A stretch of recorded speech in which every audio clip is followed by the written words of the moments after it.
This is Chapter 6 of A Double Story from George MacDonald.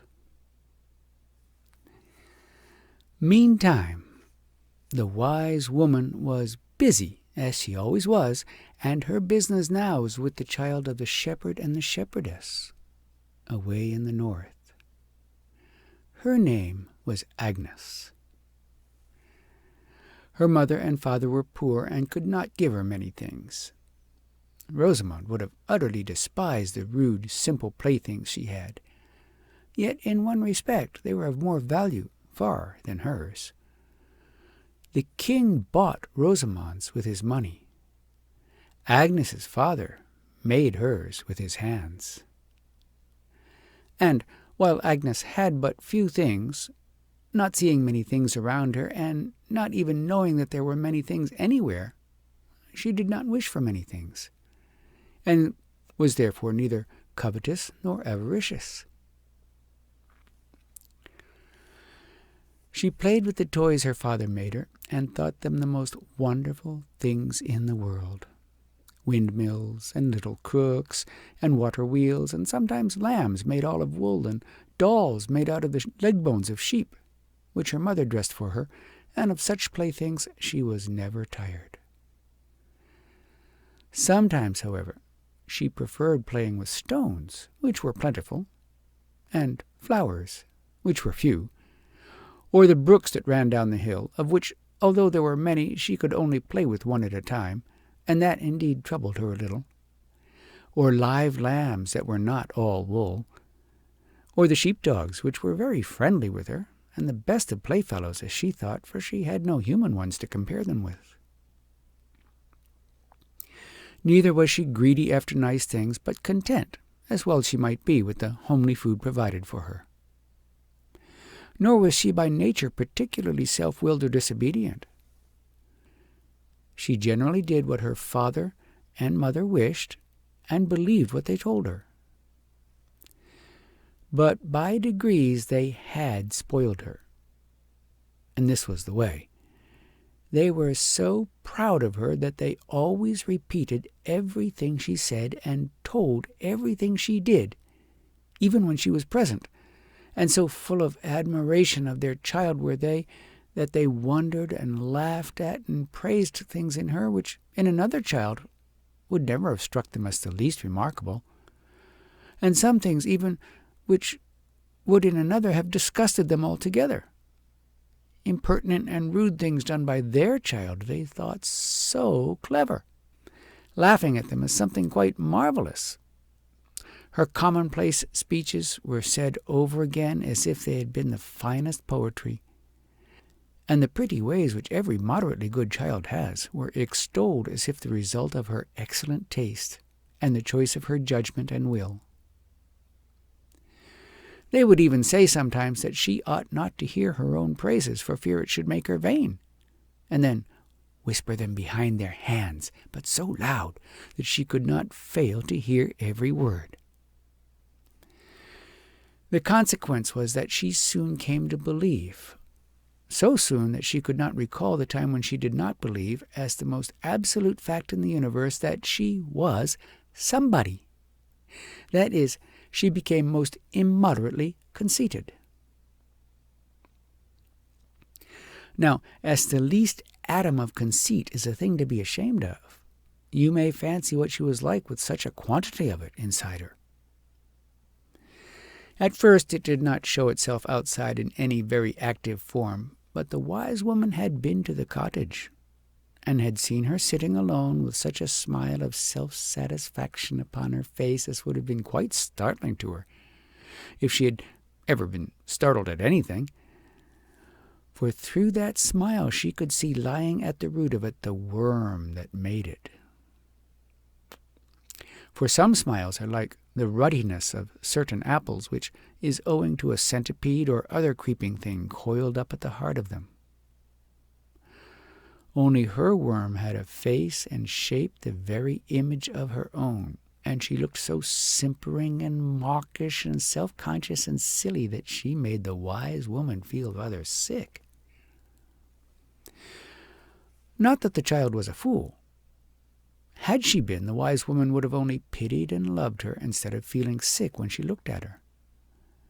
She had very fair abilities, and were she once but made humble, would be capable not only of doing a great deal in time, but of beginning at once to grow to no end.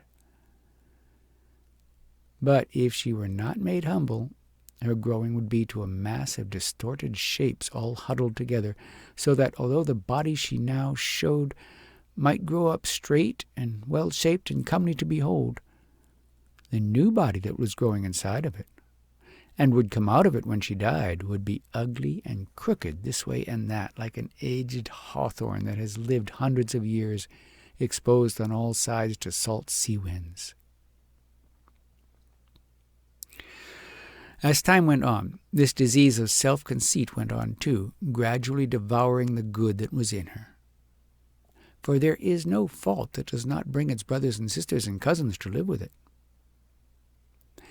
By degrees, from thinking herself so clever, she came to fancy that whatever seemed to her must of course be the correct judgment, and whatever she wished the right thing, and grew so obstinate that at length her parents feared to thwart her in anything, knowing well that she would never give in.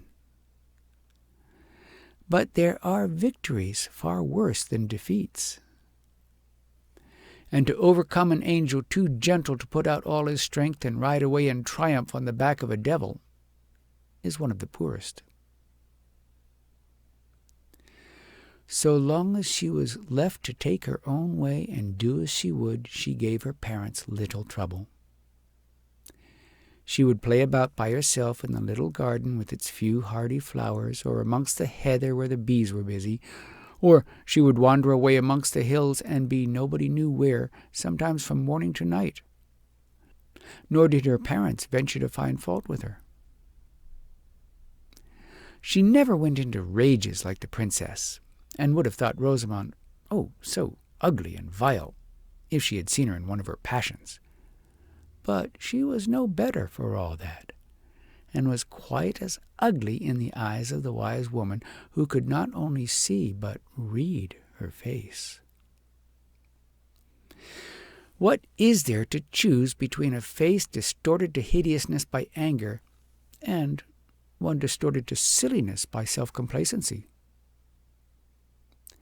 True, there is more hope of helping the angry child out of her form of selfishness than the conceited child out of hers. But on the other hand, the conceited child was not so terrible or dangerous as the wrathful one. The conceited one, however, was sometimes very angry, and then her anger was more spiteful than the others. And again, the wrathful one was often very conceited too, so that on the whole, of two very unpleasant creatures, I would say that the king's daughter would have been the worse, had not the shepherds been quite as bad. But as I have said, the wise woman had her eye upon her. She saw that something special must be done, else she would be one of those who kneel down to their own shadows, till feet grow on their knees, then go down on their hands till their hands grow into feet, then lay their faces on the ground till they grow into snouts, when at last they are a hideous sort of lizards, each of which believes himself the best, wisest, and loveliest thing in the world, yea, in the very center of the universe. And so they run about forever looking for their own shadows, that they may worship them, and miserable because they cannot find them, being themselves too near to the ground to have any shadows. And what becomes of them at last? There is but one who knows. The wise woman, therefore, one day walked up to the door of the shepherd's cottage, dressed like a poor woman, and asked for a drink of water. The shepherd's wife looked at her, liked her, and brought her a cup of milk. The wise woman took it, for she made it a rule to accept every kindness that was offered her. Agnes was not by nature a greedy girl, as I have said, but self-conceit will go far to generate every other vice under the sun. Vanity, which is a form of self-conceit, has repeatedly shown itself as the deepest feeling in the heart of a horrible murderess. That morning, at breakfast, her mother had stinted her in milk, just a little, that she might have enough to make some milk porridge for their dinner.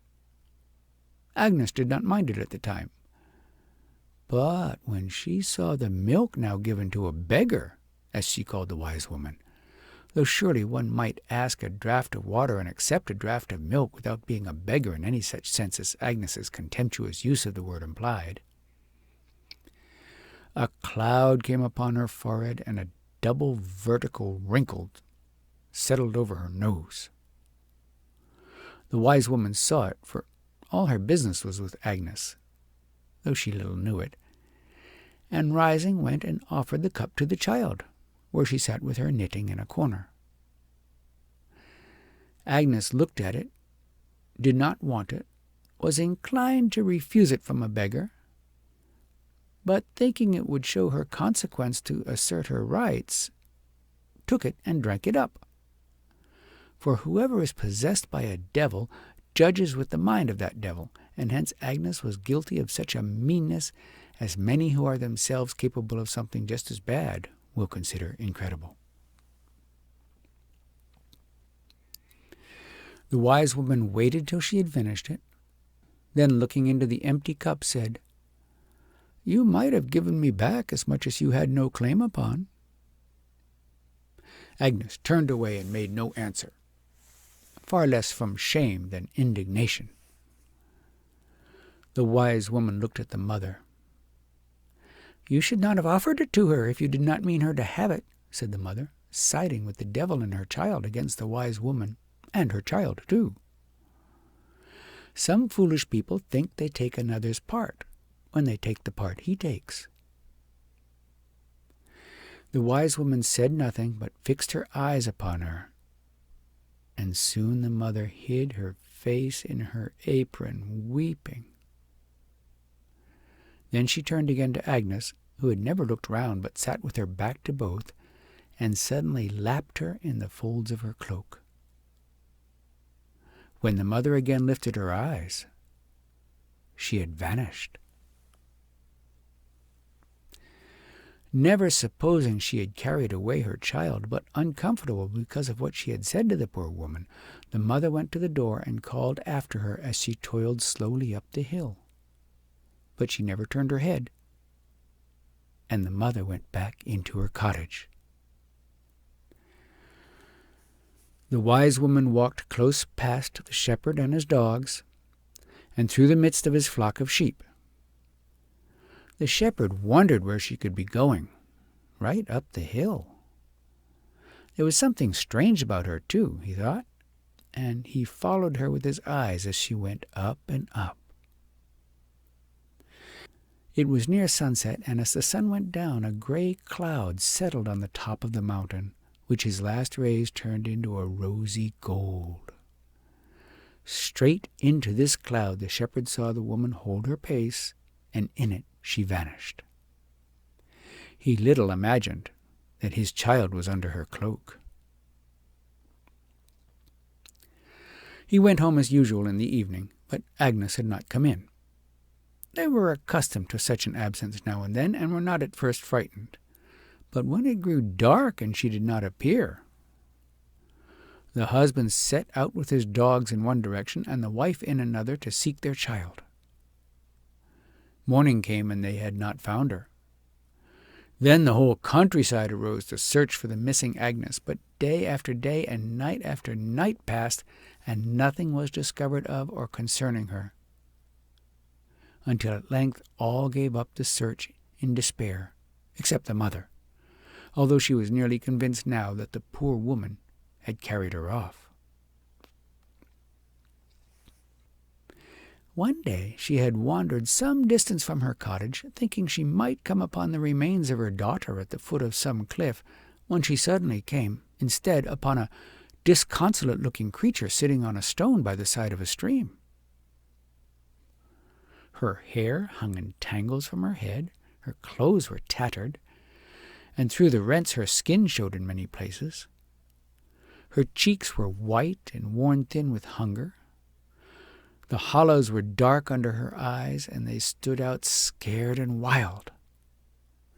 When she caught sight of the shepherdess, she jumped to her feet and would have run away, but fell down in a faint.